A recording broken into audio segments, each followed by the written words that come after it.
Dit is maandag net na 8 en dit is vir my 'n groot voorreg om jou hartlik te verwelkom by Kort en Kragtig hier op Radio Kansel Hartklank. Ek Fanie Meiburg is aan die woord en ek wil jou help om toegerus te word deur God se woord. Laat ons dan nou saam fokus op sy waarheid vir ons lewens. Goeienaand en baie welkom weer eens op hierdie maandag aand by Kort en Kragtig Radio Kansel se aanlyn radiostasie, Hartklanke. Baie welkom, dankie dat jy ingeskakel het, ek waardeer dit, dankie dat jy tyd spandeer rondom God se woord en dat ons so aan die begin van die week kan afskop met gedagtes uit die woord van die Here, dinge wat ons so 'n bietjie aktiveer om te dink en ook ons lewens aan te pas waar nodig is in ons geestelike lewe. Hoe belangrik is dat ons sal groei, soos Paulus sê, dat ons sal kom tot die volle grootte in Christus Jesus. Vars na Vadersdag, nee, ek hoop jy het jou Vadersdag geniet en ek vertrou dit was vir jou lekker gewees. Ek vertrou jy as vader is bederf en ja, dat dit vir jou lekker was. Ons gesels vanaand oor God en sonde. Nou wil ek gou vir jou net so hier in die begin, voordat ons begin, wil ek net vir jou sê, daar op Fanie Meiburg YouTube sal jy al die vorige hartklanke wat ek uitgesaai het, die kort en kragtig boodskappe op hartklank, sal jy daar so gaan kry. So as jy weer daarna wil luister of iemand wil aanstuur, is jy welkom, gaan kyk daar Fanie Meiburg YouTube, en hierdie ene sal weer later in die week of dalk volgende week sal hy ook beskikbaar wees om weer na te kan luister. God en sonde, dis waar ons vanaand 'n bietjie gaan gesels en ek wil spesifiek met jou gesels eintlik oor die regverdige oordeel van God wat sonde aanbetref. En ek gaan nie praat oor mag of mag ons nie oordeel nie, want dis 'n onderwerp, ek dink ek het hulle miskien al 'n bietjie oor gepraat, maar dis 'n onderwerp vir 'n ander dag en ons sal op 'n ander keer daaroor gesels, maar vandag spesifiek oor God en sonde en God se regverdige oordeel daaromtrent. God se regverdigheid, met ander woorde, as dit kom by sonde en hoe God sonde sien en hoe God sonde straf. Want ek beleef in die Bybel dat dit nie net altyd 'n tipe van 'n wit en swart is voor God nie, maar dat God anders dink en optree wanneer dit by sonde en die oordeel daarvoor kom. So kom ons lees gou een skrif, want ek gaan na 'n hele paar dalk verwys net so vinnig, maar een skrif, en dit kry ons daar in 2 Samuel 24 vers 14. Onthou jy waar God vir Dawid gesê het, hy moet kies watter straf vir sy sonde. Jy kan dit self gaan lees, die hele hoofstuk, maar daarop sê Dawid vir Gad, ek is baie benoud, want hy moet nou antwoord, wat gaan hy kies? Gaan hy kies om in God se hande te val, dat God se straf oor hom sal kom, of dat die mens hom sal straf? Toe is sy antwoord, ek is baie benoud. En in sy benoudheid sê hy, laat ons tog val in die hand van die Here, want sy barmhartigheid is groot. Hy sê, God se barmhartigheid oor my sonde is groot, maar laat my in die hand van die mense nie val nie. Asof hy sê, God het barmhartigheid, maar die mens, laat ek eerder net val in die hande van 'n lewende God. Nou dis nie 'n geheim dat God troon nie, as koning troon bo alle skepsele in die hemel en op die aarde nie, en het ek gevind deur my studie van die Bybel, en ek is nog jonk in die Bybel, ek is nog net 49, en ek het gevind in my studie van die Bybel dat God anders na sonde kyk, as wat ons as mens daarna kyk. God het anders opgetree in, as ek dit in aanhalingstekens kan sê, in sonde situasies. En God het anders opgetree as wat ek en jy dalk sou optree. Ek het na baie oortredings gekyk en ek dink ek sou dalk anders wou optree in sekere situasies. Of ek sou graag wou gehad het, God moes anders opgetree het, nee? Kom ons kyk 'n bietjie, jy weet, net so uit die gedagtes uit Adam en Eva. Hulle sondig en hulle straf, soos ons almal weet, is uit die paradys uit die teenwoordigheid, direkte teenwoordigheid van God uit. Hulle moet werk uit die sweet van hulle aangesig, hulle moet kinders baar. Eva, nee, Kain is 'n moordenaar. Ons praat nou hier van die begin van die geskiedenis van die Bybel en van ons geloof. Kain is 'n moordenaar en hy word nie gestraf met die dood nie, maar die grond is wel vir hom onvrugbaar. Net so kortliks, Abraham se seun, se leuen, wat hy vertel het, onthou jy oor sy vrou, oënskynlik geen konsekwensies nie, oënskynlik stap hy ryk weg met sy leuen, Israel in die breë, daar was tog groot genade baie keer oor hulle, maar tog geweldige, sterk strafaksies teen hulle sondes en ongehoorsaamheid, en afgodery. Dis pla en dit is siektes, dis oorloë en die verloor van oorlog, dis gevangenskappe, dis die dood by die massas, as jy mooi daaroor dink. Josef se broers, lyk my hulle kom skotvry daarvan af vir hulle leuns en hulle verdere dade. Ek sou anders dalk wou optree met hulle. Dawid weer, hy sondig met Batseba en hy verloor sy kind wat hy daardeur verwek het. Jy kry dit daar in 2 Samuel 11 en hier in 2 Samuel 24 wat ons gelees het, moes hy sy konsekwensies kies en die lys van keuse was nou nie baie lank gewees nie. Jesus se moordenaars, Matteus 27, geen oënskynlike dadelike konsekwensies nie. Saulus vervolg die gelowiges, hy maak hulle dood, tog spaar God hom en gebruik hom later. Ananias en Safira, hierdie is 'n groot ding vir ons almal. Hulle lieg vir die Heilige Gees soos wat Petrus gesê het. Hulle sterf, lees Handelinge 5.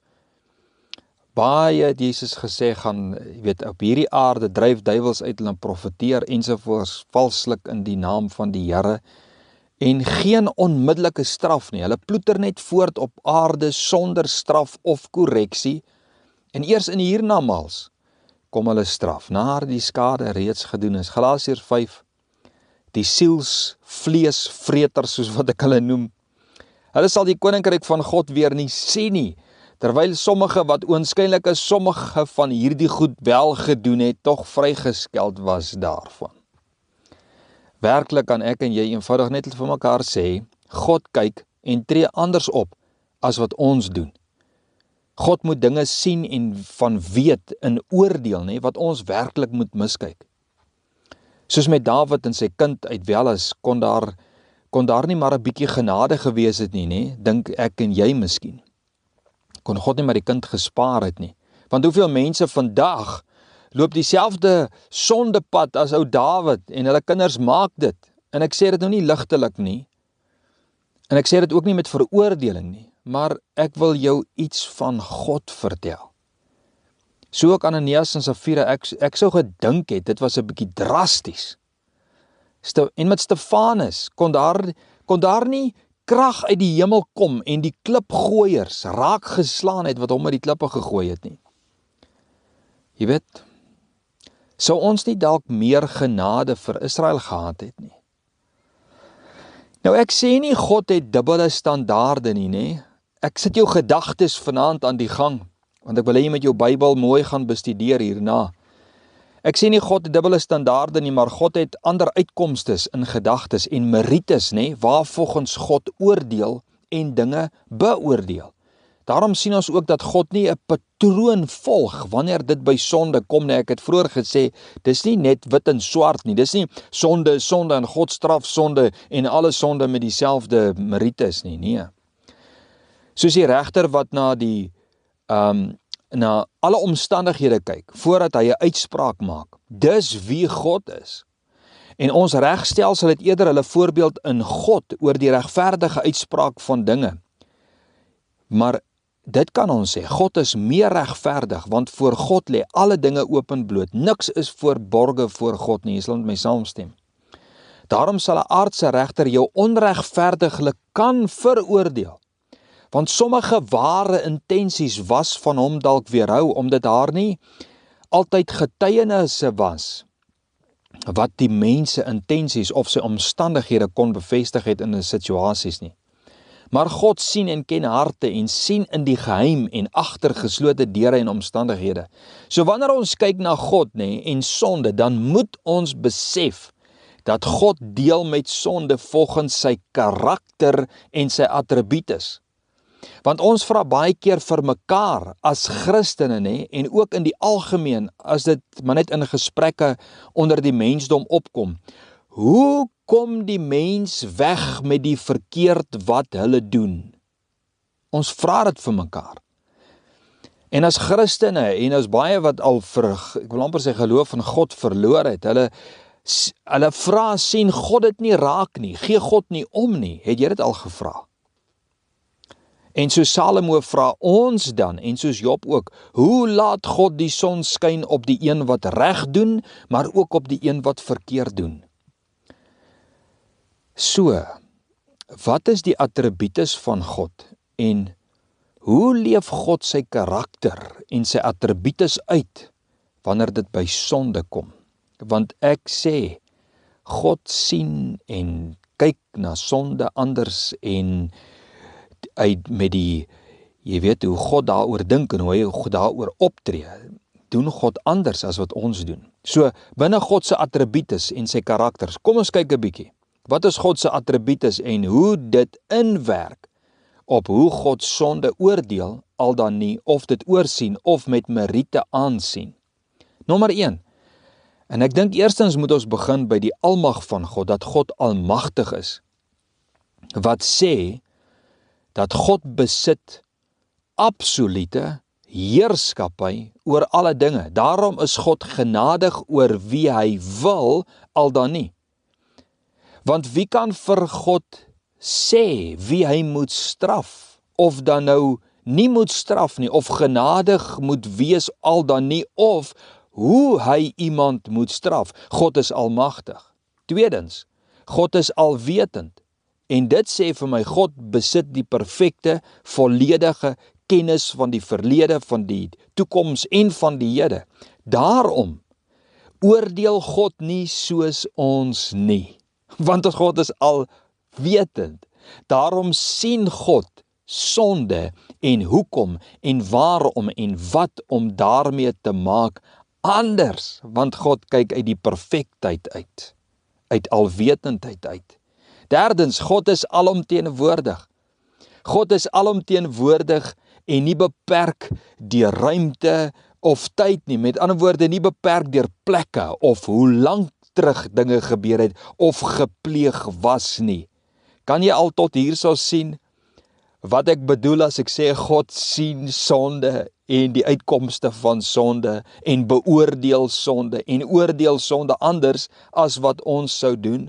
Want God doen dit vanuit sy karakter uit. In die vierde plek, God is genadig. God is perfek en soos hulle sê, grensloos goed. God is vriendelik. God is liefdevol. Dis wat genade beteken. Daarom sal God oorsien of vergewe, omdat God deur die attributes van die Godheid na situasies kyk. En nie wraaksugtig rondkyk om die mens net eenvoudig te wil straf nie. Hoor wat sê Romeine 3:25. Hy sê, hom het God voorgestel in sy bloed as 'n versoening deur die geloof om sy geregtigheid te bewys deurdat hy die sondes ongestraf laat bly het wat tevore gedoen is onder die verdraagsaamheid van God. Dis genade.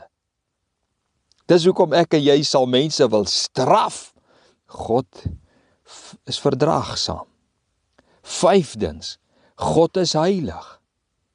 God is heeltemal, met ander woorde, suiwer, onderskeibaar en afgesonder van sonde.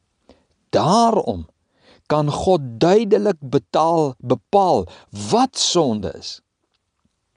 En alles wat teenstrydig is met sy heilige karakter sal God dan onderskei as onrein en duistere werke. Ons sal dit miskien oorsien, want ons is sondig in natuur en in mens. Maar God sal iets dalk nie oorsien nie, want hy sien vanuit sy heilige karakter die verkeerd en sal dit dan straf. Dis hoekom Dawid skryf in Psalm 51 vers 6, toe hy self skuldig in sonde gestaan het. Hy sê, teen u alleen het ek gesondig en gedoen wat verkeerd is in u oë, sodat u regverdig kan wees as u spreek. En hoor wat sê hy, rein as u gerig hou. Hy sê met antwoorde, daar's net een wat regverdiglik kan oordeel, en dit is God, want God is rein. Sestens, God is geregtig en God is regverdig. God is met ander woorde moreel perfek. God is billik en tree op in ooreenstemming met wat reg en regverdig is. Kan jy sien hoe God dan billik sal optree in 'n situasie? Al is dit vir ons hoe erg, dis billik, want dis God se karakter, want God is regverdig en tree op in geregtigheid. 1 Petrus 2 vers 23. Wat toe hy uitgeskel is, toe Jesus uitgeskel is, nie terug uitgeskel het nie, toe hy gelei het, nie gedreig het nie, maar dit oorgegee het aan hom wat regverdig oordeel. In die 7de plek, God is barmhartig en vol genade. God hou die straf wat die mensdom verdien vrygewig.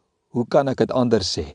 Hy hou dit terug terwyl hy onverdiende guns en seëninge aan die mens verleen.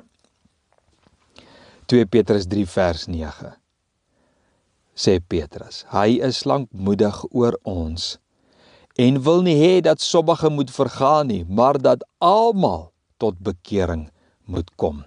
Dis barmhartig en vol genade. Die 8ste punt, die 8ste karaktertrek, die 8ste attribuute. God is onveranderlik. God verander met ander woorde nooit. Nie in sy karakter nie, nie in sy doeleindes nie, nie in sy beloftes nie, nie in die manier hoe hy sonde sien en dit dan sou straf of sou oorsien nie. En dis vir ons voordelig, laat ek vir jou sê. Want God sal jou of enige iemand anders as individu nie laat beleef of oordeel wat nie stryk met sy volmaaktheid nie, met sy karakter nie.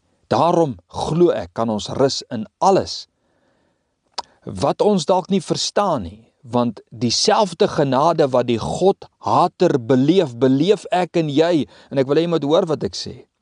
Ek en jy beleef dit ook, want as God ons sonde ooggenadiglik oorsien en vergewe, as ons die kans gegee word om te bely.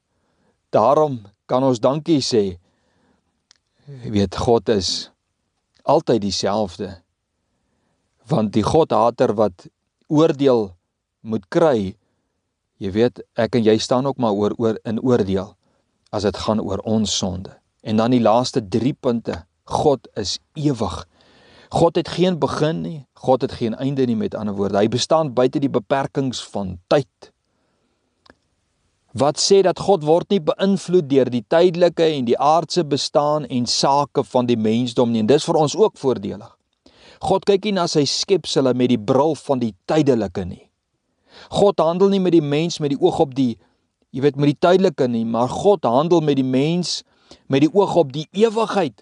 Daarom wil God hê dat elke mens soveel kansse moontlik gegee word tot redding of so drasties intree met oordeel terwille van om sy siel te red van die ewige verderf. Die voorlaaste gedagte, God is selfbehoudend of bestaan sonder iets of iemand. God is heeltemal, met ander woorde, onafhanklik en vertrou op niks anders vir sy bestaan, of dan nou vir die manier hoe hy sonde sien, of gaan oordeel, of gaan oorsien, of gaan vergewe, of gaan toetree in straf nie. Daarom word God ook nie omgekoop deur mense om anders op te tree nie, want God bestaan nie deur die ondersteuning van die mensdom nie. Daarom kan God regverdiglik oordeel, en daaroor skree ek halleluja. 2 Kronieke 19 vers 7, by die Here onse God is geen onreg, of partydigheid, of aanneming van geskenke nie. En jy kan die konteks kan jy gaan lees. Laastens, God is soewerein. Wat beteken dat God het die uiteindelike gesag en uiteindelike beheer oor die heelal. Hoor wat sê Johannes 5 vers 30. Jesus sê, ek kan uit myself niks doen nie. Soos ek gehoor het, en soos ek hoor, so oordeel ek. En my oordeel is regverdig, omdat ek nie my wil soek nie, maar die wil van die Vader wat my gestuur het. Jy sien, hier is God soewerein. God het die uiteindelike gesag en uiteindelike beheer oor die heelal. Daarom gaan dit oor die wil van die Vader, wanneer dit by sonde en die straf, of die vergifnis, of die oorsien, of die meriete, waaronder sonde bekyk moet word. Weet waaroor dit gaan, want dit gaan oor die wil van die Vader. Dit gaan nie oor my wil, en wat ek en jy goed en in reg sien, of hoe ons wil hê God moet optree, of al dan nou nie moet optree nie. Maar het gaan oor die wil van die Vader. En dis hoe God sonde sien, want dis waaroor ons vanaand gesels, God en sonde. Hoe sien God sonde? Daarom my vriend en vriendin, kind van die Here, kyk ons baie keer na omstandighede, ons kyk na ons land, ons wêreld, en dan sê ons, kan God nie optree nie, kan God nie anders optree nie, hoekom nie, hoekom? En dan moet ons terugstaan en sê, God moet God bly. En wanneer God wel optree, of ons dit nou verstaan, en of ons dit nie verstaan nie, moet ons weet dat God tree regverdiglik op in alle situasies, want God tree op volgens sy karakter. As ons dan nou na alles terugkyk, waar ons nou gesels het, dan sal ons verstaan hoekom Dawid ook gevra het, Here, en hier is 'n belangrike ding waarmee ek jou wil wegstuur vanaand, hoekom Dawid gevra het, Here, bewaar my van moedswillige sondes. Want jy sien, uit God se karakter het hy geweet, is daar dan nie 'n pad om te ontsnap nie. Want die Here sien mos nou 'n ou se hart en jou intensies raak. Daarom sê hy, Here, bewaar my van moedswillige sondes. Kind van die Here, dit was 'n voorreg om vanaand met jou te kan gesels oor hierdie wonderlike, interessante gedagte rondom God en hoe God sonde sien.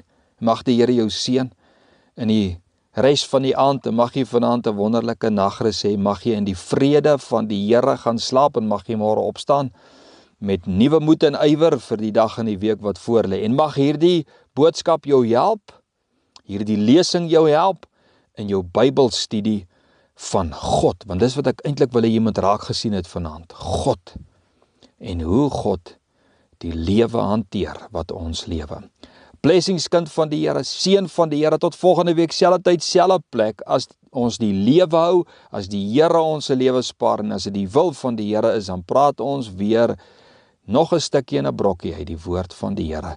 Blessings, tot volgende keer.